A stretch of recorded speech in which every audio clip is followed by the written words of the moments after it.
Just over a year ago I started making game reviews, and Super Mario Galaxy was my second one.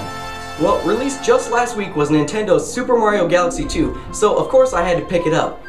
Nintendo offered me a loaner copy of the game review, but I don't want no stinking loaner copy. This game was meant to be in my collection, so I declined and purchased it for myself. Recall from my review of the original that I absolutely loved it and recommended it to every gamer out there, and Galaxy 2 is staying true to its name, giving us everything we loved about the first with a boatload of new gameplay features to throw into the mix. Now, many other reviewers have given this game a perfect score, and while I absolutely loved it, I don't know if I'd rate it as high as everyone else did. Don't get me wrong, the game is wonderful, it just didn't blow my mind like a 10 out of 10 should. Nonetheless, let's check out Super Mario Galaxy 2.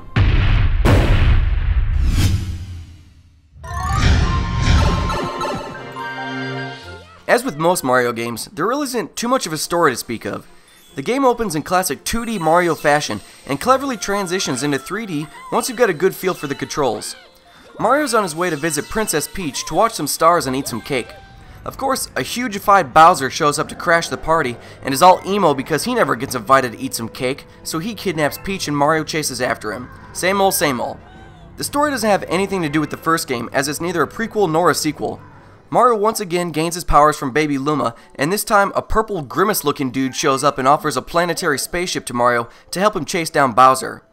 Rosalina is in the game, but she only exists as cameos, typically showing up to offer help once you've died a ton of times on a level. So there's a good cast of characters, but the story is just kind of blah.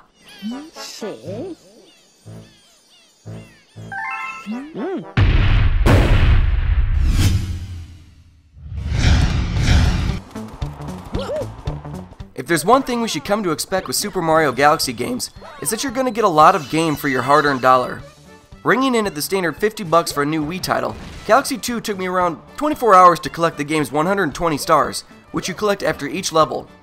Once you've collected all 120 stars, you then run through the levels again to collect green stars, and once you've collected all that, a final level appears. I didn't have time to play through the entire game again, as it took long enough in the first place, so needless to say, you're going to get your money's worth with this bad boy. For the first 60 or so stars, the game is pretty easy, but the difficulty curve spikes up pretty rapidly after that, and the final 20 stars are nearly impossible unless you've got some supreme patience and the will to die over and over again until you master those final levels. Luckily, I had some buddies over and some beers consumed, which made acquiring those final stars pretty hilarious. Now, the game is, as far as I'm concerned, a single-player title. There is support for a second player to wave their wand around and shoot star bits at enemies, but I found it pretty pointless and extremely boring, even to the point where I didn't even offer my friends a chance to play the second player because it's so stupid. Handing the controller off to each player between levels was the better option for me for multiplayer.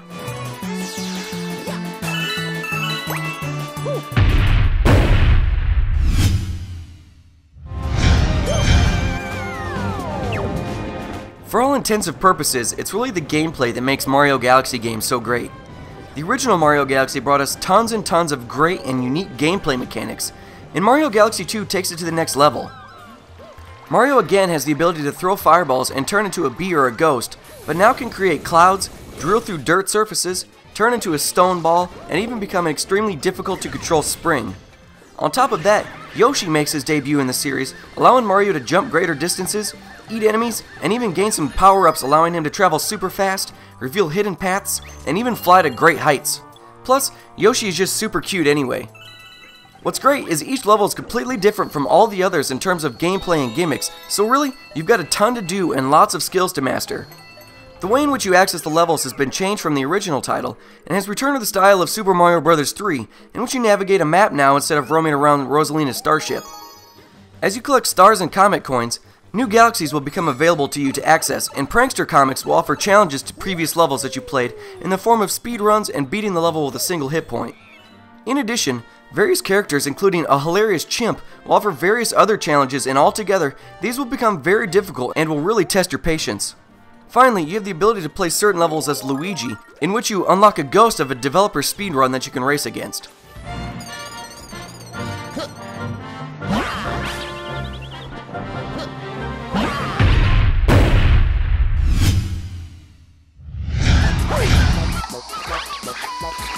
Again, in my opinion, Mario Galaxy games have the best graphics of any Wii title. This is how all Wii games should look. It annoys me when developers try to make realistic looking games on the Wii. Just stick with cartoony or cel-shaded graphics and move on. So, the graphics are identical to the first, and lots of the same wonderful music is returned.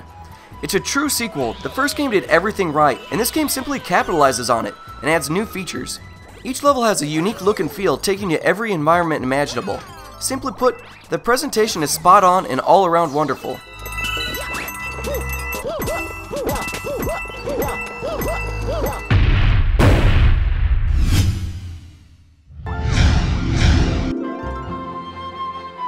Is this the perfect game that so many other reviewers are claiming? No, but it is 100% kick-ass. Like I said with the original, this is absolutely a must-have for any gamer's collection. Taking everything that was great from the original and expanding on it and adding a ton of new features and some extremely challenging levels near the end, any gamer will absolutely get their money's worth with Super Mario Galaxy 2. The lack of a great story is really the only thing that holds me back from calling this the perfect game, but it's probably the best Mario game ever made. If you don't own a Wii, you probably should just for the 2 Mario Galaxy games. To those who have already played this wonderful adventure, what do you think the hardest level was? How many times did you game over while trying to finish it? Leave your questions and comments below. Check out the full write-up, screenshots, and gameplay footage over at ZeitgeistGameReview.com. Stay up to date by following me on Twitter, and check out my other channel, Zeitgeist Other, for gameplay footage. Don't forget to subscribe and press the thumbs up button. Thanks for watching.